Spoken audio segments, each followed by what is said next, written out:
Donc bonjour à tous, je m'appelle Lisa Bunier, je suis doctorante en deuxième année au CEA sur le plateau de Saclay. Et moi je travaille sur les étoiles déprimées. Donc avant de vous expliquer ce que c'est qu'une étoile déprimée, je vais déjà vous expliquer ce que c'est qu'une étoile, parce que c'est pas aussi simple que ce que ça paraît. Donc si vous avez de la chance, peut-être que vous irez un jour sur les hauts plateaux au Chili. Et là vous pourrez observer de nuit le plus beau ciel qu'on peut voir depuis la Terre. Vous voyez ici notre galaxie qui comprend des centaines de milliards d'étoiles. Ces étoiles, ce ne sont pas des boules de feu comme la plupart des gens le pensent. Ces étoiles, ce sont des boules de gaz. Elles se forment dans des nuages de gaz encore bien plus gros qu'elles, en environ 10 millions d'années. Ensuite, la jeune étoile, si sa masse convient, elle mettra 4,6 milliards d'années pour atteindre le stade d'évolution de notre Soleil, qui est donc notre étoile. Cette étoile, ici, c'est donc une boule de gaz très chaude. On sait que lorsque le gaz il est chauffé à très haute température, il va être très agité, grâce à des expériences qu'on a déjà effectuées sur Terre. On sait donc que le Soleil, ça va être une boule de gaz en mouvement. On va avoir des cellules de convection qui vont être représentées par des parcelles de gaz qui remontent depuis les profondeurs de l'étoile jusqu'à la surface et qui redescendent.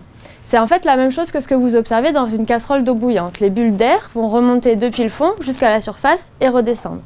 Pour le Soleil, on appelle ça la granulation de surface et elle est représentée ici par une image.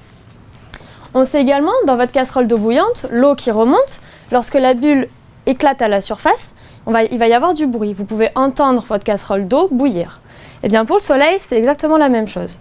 On peut entendre l'impact des bulles de gaz à la surface du Soleil. Est-ce que vous entendez ? Donc ce que vous entendez ici, c'est le bruit que fait notre Soleil, en fait. Et ce que vous voyez ici, c'est l'impact de ces ondes sonores créées à la surface du Soleil qui se propagent à l'intérieur de l'étoile. Donc ça, c'est les mouvements du Soleil sous l'effet des ondes sonores qui se créent à sa surface. Donc moi, ce que j'observe, c'est ça, sur toutes les étoiles de type solaire. Et c'est pour cette raison qu'on est capable d'observer en fait ce qui va se passer à l'intérieur de l'étoile. Si on observe les mouvements de l'étoile, ils sont reliés à la densité de l'étoile et à d'autres paramètres physiques de cette étoile. Et c'est comme ça qu'on peut étudier leur intérieur. Bon, mais c'est pas tout. On sait que le Soleil, il en est qu'à la moitié de sa vie. Il lui faudra encore environ 5,4 milliards d'années pour atteindre le stade d'évolution qui, moi, m'intéresse, qui est le stade des géantes rouges, où l'étoile est beaucoup plus grosse que notre Soleil actuel. Pour les géantes rouges, on a la même chose. On a des ondes sonores qui se créent à la surface de l'étoile. Ce que j'ai représenté ici, c'est ce qu'on appelle un spectre de puissance de l'étoile. Je ne vais pas vous expliquer exactement ce que c'est, mais ce qui est important de regarder, c'est la forme des couleurs que j'ai mis en rouge ici, la forme des choses que j'ai mis en couleur ici. Si vous regardez bien spécifiquement la forme des parties en bleu clair ici, donc ça c'est pour une géante rouge normale. Et maintenant, on a remarqué que pour certaines géantes rouges, qui représentent environ 20% de la population de ces étoiles, eh bien l'amplitude des mouvements ici est beaucoup plus faible que prévu. Et moi, le but de ma thèse, c'est d'essayer de comprendre pourquoi certaines de nos étoiles sont donc déprimées. On dit qu'elles sont déprimées puisque si l'amplitude de ces oscillations dans le spectre sont plus faibles, ça veut dire que l'étoile bouge beaucoup moins que les autres.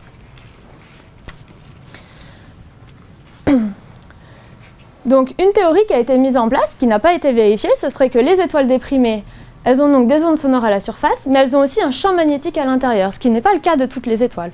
On n'a jamais montré que pour une étoile de type solaire, il y avait un champ magnétique dynamo à l'intérieur.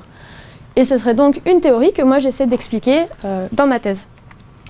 Donc en conclusion, ce que je fais moi, c'est déjà d'utiliser toutes les données sur les étoiles qu'on a obtenues grâce à des satellites, notamment le satellite Kepler. Et moi, j'essaie d'extraire un set de données qui comprend à la fois des étoiles de type géante rouge normale et des étoiles déprimées. Pour ça, j'ai utilisé l'intelligence artificielle. Maintenant que j'ai toutes mes données, j'essaie de comprendre pourquoi il y a des différences dans les spectres entre les géantes normales et les géantes déprimées. Et pour ça, j'utilise ce qu'on appelle l'inversion de données. Et je vous remercie pour votre attention.